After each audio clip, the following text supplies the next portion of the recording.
Well, you're right. We asked you all week long, how this week felt and how the moment felt, and you said, "Hey guys, I'm preparing for a fight right now. I can't really focus on it." Now that it's in the books, has it soaked in yet? And what does it feel like? It feels good. They started doing that. I wasn't expecting that whole build up in the back. They're doing like sharing special moments from my career and everything. And so I had to turn my back on that because I was like, I'm getting ready to go fight this dude who's going to take my head off, and I'm like getting choked up and everything. I'm like, that was a little much for me. So I'll probably go back and watch it on my own, but I had to stay focused tonight. I want to be able to speak afterwards without bawling. I've had a tradition of doing that in the past. Get a little emotional, so I kept it together, and I'm proud of that. Walk us through that first round because it looked like you might have the fight finished. What were you thinking at that time, and did you think maybe the fight should have been stopped? Well, I thought. I mean, obviously, it shouldn't have been stopped because he kept fighting, but I thought he was out of it, and so I caught him with the left hook, and I waited for just a second. I like Brad a lot, and I mean he's been in a lot of wars himself, and so if I could get it stopped right there, I would have. But he showed enough to stick it out, and I don't remember exactly the details of the whole fight, but I know I was very close to finishing him there, and could have maybe been stopped, but I would have been pissed if I was Brad Pickett and they stopped it there and I was on the other side. I'd be pissed. So I'm glad they let him fight, and I'm glad that it went 3 rounds. And last one for me, what do you do next? I mean, it sounds like you're still comfortable with your decision, despite a great performance tonight. You've said you're going to stay involved with, of course, Team Alpha Male and B. But what do you do next? Do you take some time off and get away from the sport for a little bit? I mean, what's the next step for Uriah Faber? No, I mean, I mean, part of the reason why I'm doing this is because I am able-bodied and able-minded. I'm not. I don't want to be a guy that they're like, oh, he's falling apart and he's a little punchy and maybe it's time to stop. I've had a great run. I've been a world champion. I've been a top contender. I've been a poster boy for an organization for sponsorships.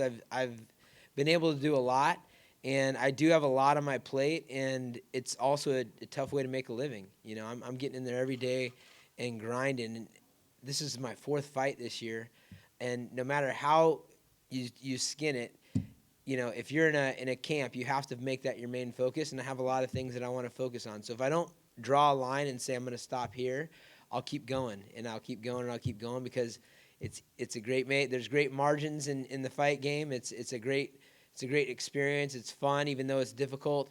But I just feel like it's time. You said that you were trying to handle the emotions before the fight, but what about afterwards? When you made it through, you didn't cry in the octagon. You get back there in like the privacy of the back. What were the emotions like? Once it was all said and done.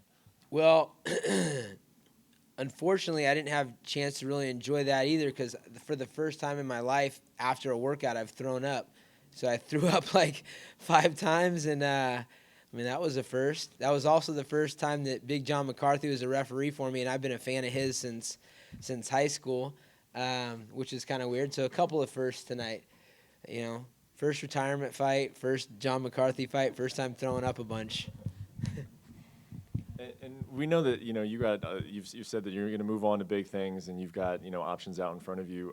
Like throughout your career and during your time in the UFC, did you ever think, because they had those like ambassador roles, did you ever think that maybe you were going to get one of those and that maybe that's what your future would be as long as far as this sport was concerned, is working with the UFC, getting a paycheck that way and being one of their guys, so to speak? No, I didn't really. I know that they had those roles for Matt Hughes and Chuck Liddell and Forrest Griffin. I think they're probably some of the only guys that have those. I'd love to stay involved in some level, but I also have a lot of things that I want to focus on. It's not like I have everything set up, but it's also not like I'm starting new and going to figure out what I'm going to be doing. I have a ton of projects that I've been working on. I've learned a lot about people, about business, about just life in general through this process, and it's not like I'm set for life. I mean, I'm hopefully going to be growing to be an old dude, and I'm going to have to figure out the next phase of things, and I'm looking forward to that. And I have, like I said, a lot of things that I've been working on and things that I'm passionate about. So that's the next step. And part of that is growing our team into one of the top teams in the world from head to toe. I mean, I've done it kind of grassroots, but I haven't been real mindful of, getting a budget together, recruiting, scouting.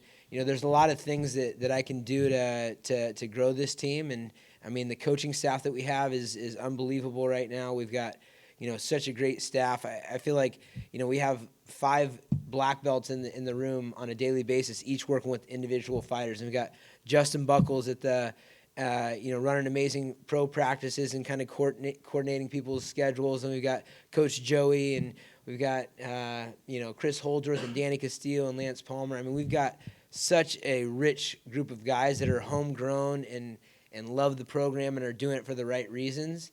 And so I'm excited for the next phase of things. And that's just a small part of what I'm doing, but I'm excited for the MMA side as well.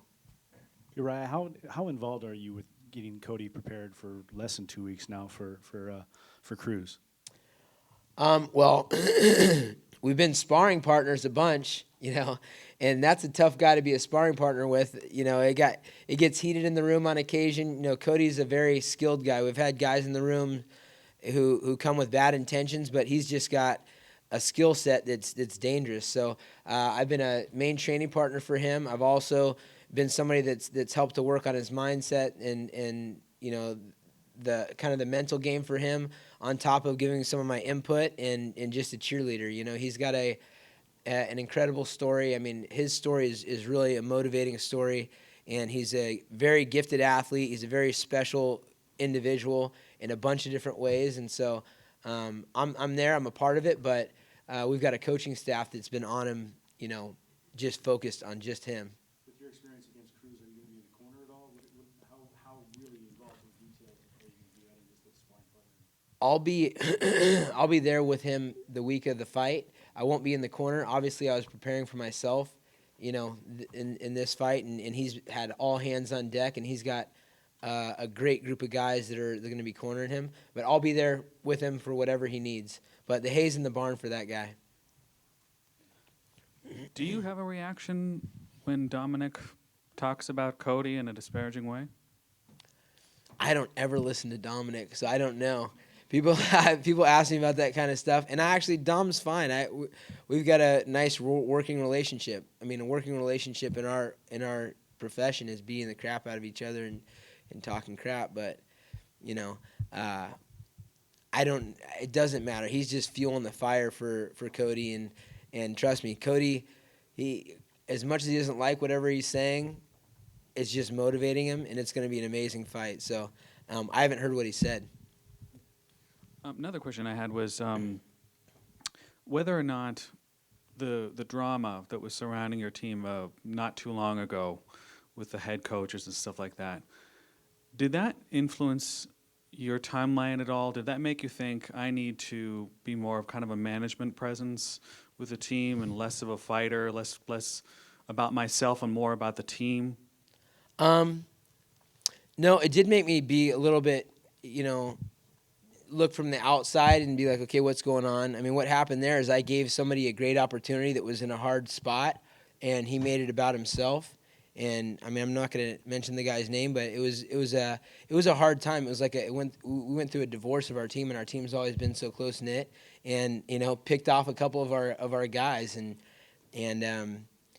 we just came back stronger and gathered together. I think the guys understood how important the team is to everybody's lives, because it's more than just a profession. Part of the reason why we've got such an amazing team is because of the energy and the camaraderie, and not everybody's best friends, but we're all there to support. It's a big dysfunctional family, so there was some times when I definitely didn't take vacations because I had to be there and make sure the glue was there.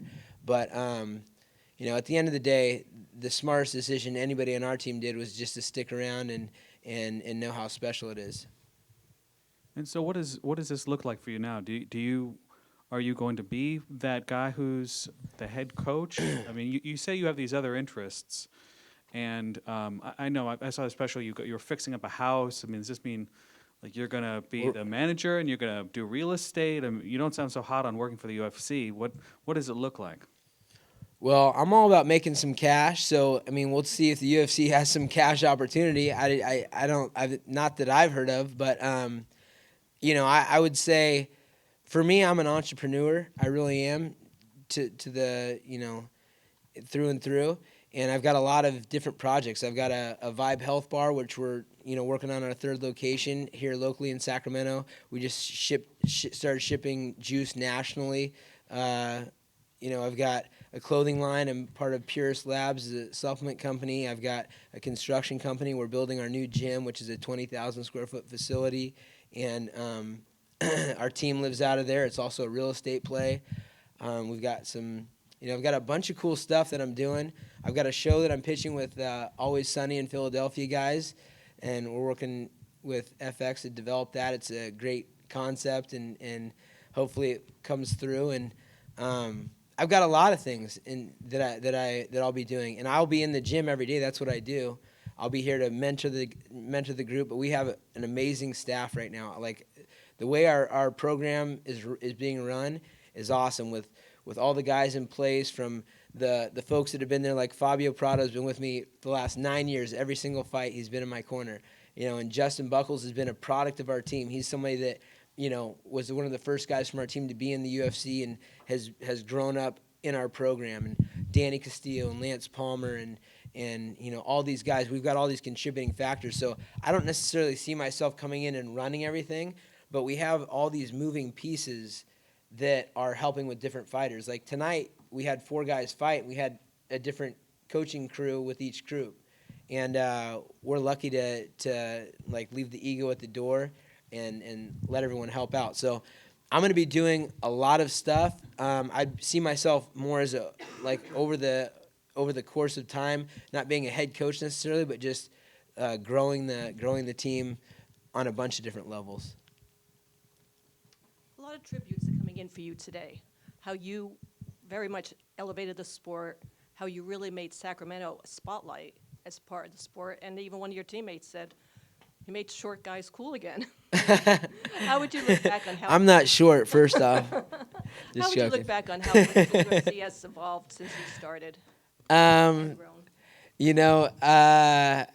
It's been really cool. I think the coolest thing about this experience is how it started for me, which was I was fighting on an Indian casino in tennis shoes, when it was illegal in California, and I got paid $200 to show up and $200 to win. I didn't tell my mom because I knew she'd be pissed, and that's the start of my career, and it's grown to this. So to be somebody that, and one of the things that was unique about me was I didn't care about money or anything else. I was just going to do what I wanted to do and focus all my time and energy into that. So being one of the guys with little to gain, but following his passion, who's intelligent and hardworking, I was devoting my life to a sport when it wasn't really a great career path. So that's kind of my contribution is, I can't take credit for people thinking I'm cool or whatever. Thank you for that. I didn't plan that out. I was just, being myself, and then had a great team that was kind of hold me on a pedestal from there. The UFC, that was the WC and the UFC. They were together at the time, and I've just been lucky and been mindful and enjoyed taking people along the ride with me. So, I'm appreciative for any credit that I get, but it was a lot of people. Hey, right. You mentioned, back when you first started, you were fighting at Indian casinos, and you talked with us in October when you were announced to be on this card, and you were talking about how back then you didn't, not only didn't tell your mom, but didn't really tell anyone that you were fighting at all. And then you have this great long career, the California kid. Here you are in the brand new Golden One Center for your last fight, and now everyone knows who you are, and the whole place is yelling your name. What does that feel like to have that be your last fight? It's perfect. It really is. And I've been fortunate in a lot of different ways. I mean, a lot of it's been through, tenacity and pushing through adversity, but it's also been a lot of good luck and having a great attitude and attracting good energy from putting it out and stuff like that. And I feel like this is kind of a culmination of that. and it's a great way to go out. It's a way for me to kind of showcase that I'm going out on my terms. I could very well compete for another 10 years. I'm a healthy guy. I've always been a healthy guy. My mind and my body are there, but I'm choosing to wrap it up and head into whatever's next. So it's exciting though. It is cool, and I feel very fortunate. And then also the last time we talked, you were talking about how Kevin Johnson has a strong right hook. I hear he's looking for a job now. Any recruiting there for Team Alpha Male? I put KJ on the recruiting team to help me recruit, but yeah, we got one of the former mayor as of a couple days ago. He he has a heavy hand and doesn't take crap. Proud of him. Urijah, looking back on your career, I mean, what would you say would be like your, now that looks like it's over, what would you say would be your biggest thrills? And do you have any regrets or any disappointments? No, I don't think. I'm not really a type of person to have regrets. I would say some of the biggest thrills have been the fights here in Sacramento. The Jens Pulver fight was the first big fight that was on a massive level against a former world champion, a guy that I had looked up to, and we had a great fight. Fighting Michael McDonald was awesome. Breaking my hands against Brown, that was tough at the moment, but afterwards it was something that I can cherish and I learned a lot from. As far as regrets go, I wish the UFC would have never really separated the WC and the UFC. I mean, it made sense at the time from a business standpoint. They were employing more fighters, and they were, having 2 TV networks, and they were having 2 sets of sponsors, etc. But people kind of overlooked that and were like, oh, it was just the WC. But at the time, that was the cream of the crop for our weight class, and it was the same owners and everything else, just a different name. So I was 32 years old when I got a chance to fight for the UFC title, and was just a smidgen off against Cruz. Would have liked to got that, but I left it all in the cage, and so I've got no regrets. No regrets. Do you have Not even one letter. Is there anyone, like, when you look back that somehow, whether it's a Kid Yamamoto or somebody like that you would have liked to have fought, that your paths just didn't cross, the right time was never there? Yeah, I've talked about that. Kid Yamamoto. A lot of people who are new to the sport don't know. Kid Yamamoto was a superstar, for the lighter weights before I was. Around the same time, but I remember trying to gauge popularity, and I'm a realistic guy. I'm looking, and I had 4,000 hits on my YouTube highlight, and he had 250,000, and I was very aware this guy's the man, and that was the fight. Every time I'd win, whoever was ranked number 1, whoever the big guy was, it was Norifumi Kid.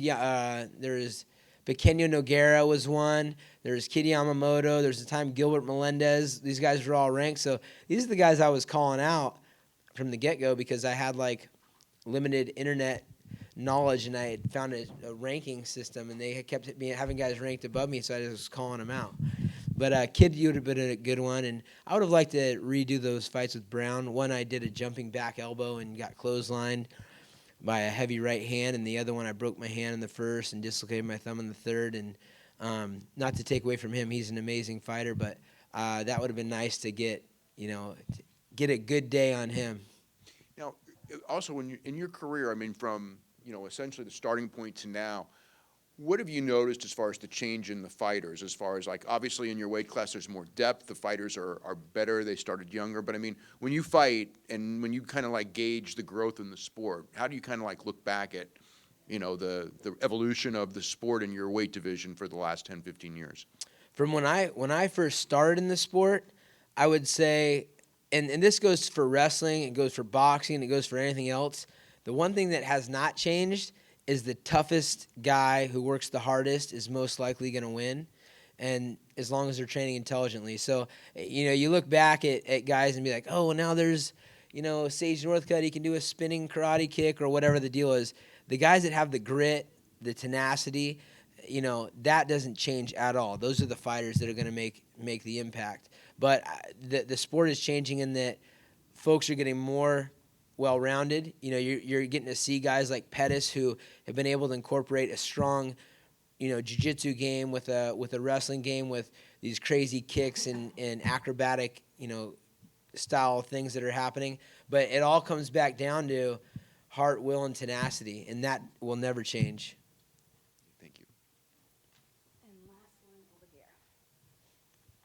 Hey, the first thing you said in your post-fight interview was Sacramento, I love you. Can you talk a little bit about the support you got from the city and what it was like to have your final fight here in front of this crowd chanting your name in the Go to One Arena?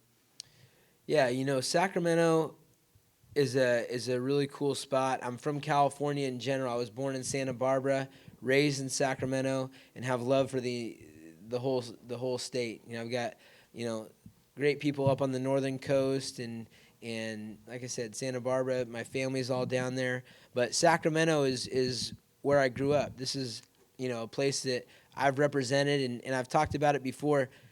I mean, it's cool to represent something, but you start doing it instinctively. People are instinctively proud of where they come from, and it takes some time and some experience to understand why that pride has been started, and how important it is to represent a people and to be loyal and how the advantages of being from a place and representing it. And so it's something that's real natural, but I've been mindful of giving love back to the city that's built me up. Yeah. Thanks, guys.